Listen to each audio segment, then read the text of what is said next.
สบายดีใช่ผู้ชายเจ้าเด็กบ่มา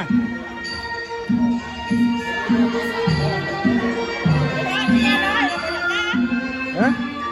เลี้ยงก่อนคือเล่าคุณมอนี่บ่ทันมาบ่จะเล่าเป็นน้อยเมียน้อยเจ้าก็เว้าให้เล่าใหญ่มากคนเดียวเจ้าก็เว้าให้เล่าปานนั้นเนาะแล่นบ้าสบายดี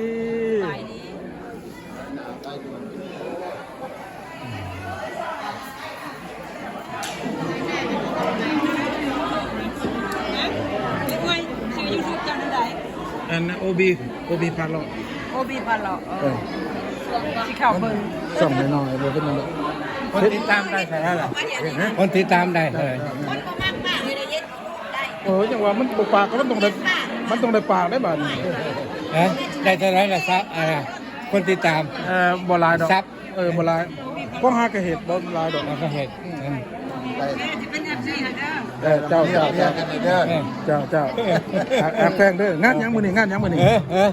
งานยังนี่เขาสมาคมผู้หญิงสมาคมผู้หญิงเนาะมื้อนี้เนาะจำเมืองโลหักแพงเด้อหักแพงเด้ออ่ะหักแพงเจ้า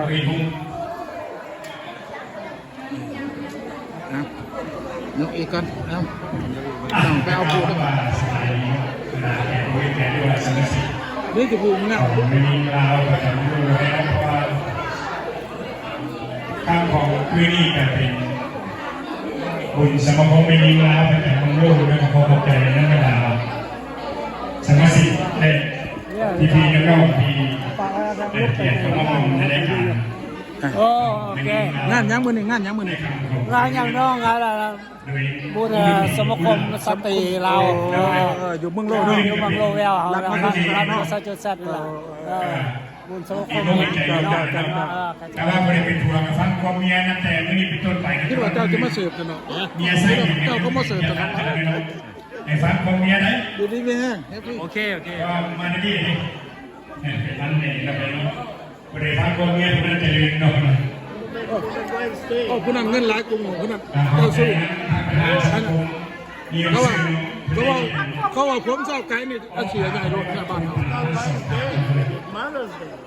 มืออื่นพวนมาได้น่ะ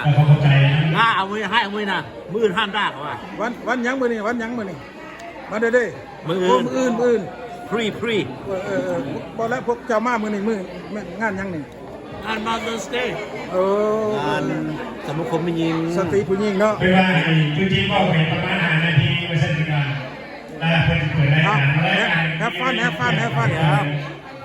ขอขอบใจสมาชิกทุกท่านที่มีอาหารก็ไม่ห่วงเลยแต่ในการมีเป็นญาติเลยนะแต่ว่าลงไปติดตามเราไปเนาะการว่าตรงนี้พวกนี้จอดขอไปเราไปเนาะว่าเจ้าไม่จอดโดยกำลังจอดมายังตั้งหลายไม่จอดไปตั้งเพื่อนหน่อยไปเอาอะไรใช่ไหมไม่ใช่ไหมขอบใจนะบรรดาพี่น้องขอบใจนะพี่น้องตัวเสียสละเวลาไปเนาะคือเราบ่มาแสดงว่านี่โอ้ยลืมเอาเส้นหลักกว้างให้มันด้วยยันคนทำหนักยันใช้คนทำนี่ปีนี้เป็นปีที่12สบายดีประมาณ150ครอบครัวทางประธานสนใจกันว่าเป็นสมาชิกหรือว่าสามารถมาเป็นสมาชิกมาพอแต่หาเงินนี้จัดสิ่งเป็นประธานสมาคมไม่ยิงลาวปัจจุบันมาวันนี้ทางประธานผู้ใดสนใจเป็นสมาชิกขอเชิญที่กองนั้นคณะไม่ยิงลาวขอไปแล้วอาหารก็หลายพี่น้องคณะนี้ก็ว่าอาหารหลายพวกแอปหลอกแอปโลดชิคเก้นวิ่งนี่ทุกอย่างพี่น้องเลยเสีย$25แล้วเขามากินโลดได้กินฟรีเลยพี่น้องกินฟรีการกินมอนั่นแหละข้าพเจ้าขอกินฟรีนี่นะสบายดีเบิ้งโอ้งามหลายพี่น้องเจ้าเห็นงามหลายผมขอบใจกับพี่ได้มากสบายดีเจ้าโอ้ลองทานโนซี่เนาะ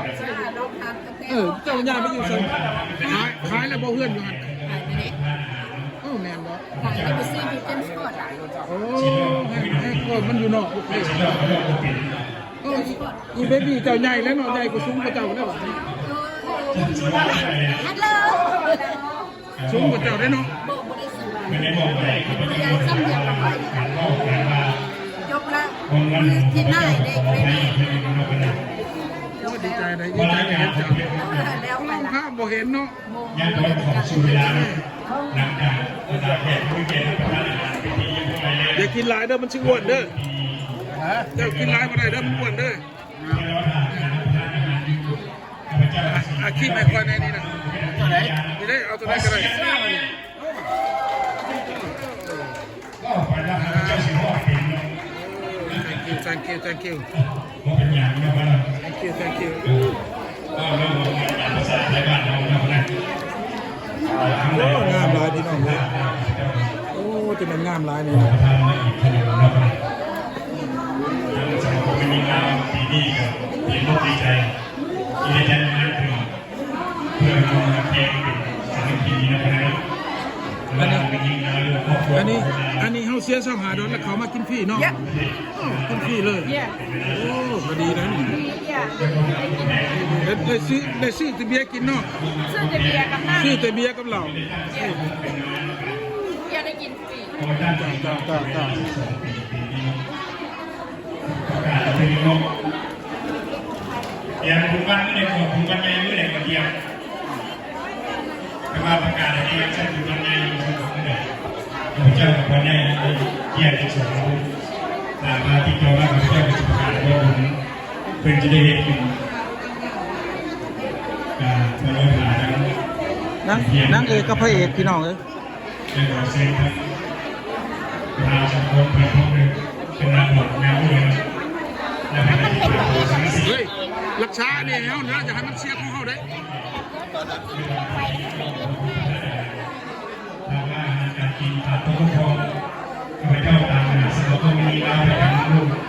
ก็ขอกราบขอพระแล้วขอดูวิเกียรติอะไรนู้คุณมาก่อน เจ้า ประธานก่อน มึงบ่ได้ไปหาแม่มึงบ่ อ๋อไม่ได้ไป คุณมาก่อนเดี๋ยวตีก่อนนะคนนึงคุณมาแล้วก็กินลูกแล้วก็ทุกทองทางสมก็มีลาก็ขอพระไทยยังไม่มี งานยังนี่ งานสมาคมยิง สังคมนี่เนาะโอ้ ฝ่ายไทยมันดีเกิน ดีใจมาพบกันดีใจเด้อเด้อม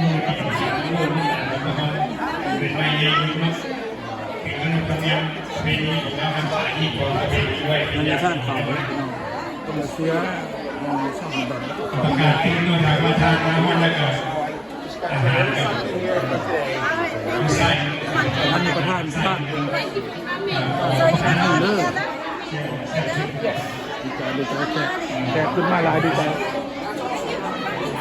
สบายดีอยู่ดีไม่ให้บอกเราจะเป็นหน้าคนเดียว พี่น้องเด้อแขกขึ้นมาหลาย Party pants there. อันนี้ว่าจะมีพวกเราใกล้ It's on his way. We give you all for free. No, this is $15. For what? I'm supporting the lobby. โอเคเดี๋ยวจะมาพี่น้องเขาจะถ่ายเบิ่งใหม่อันนี้บอลผลคล้ายพี่เขากันเสียเสาหาดอนเขาไปกินอาหารฟรีเบิดเลยทุกอย่างพี่น้องเลยเดี๋ยวจะมาถ่ายเบิ่งใหม่เด้อไปแล้วพี่น้อง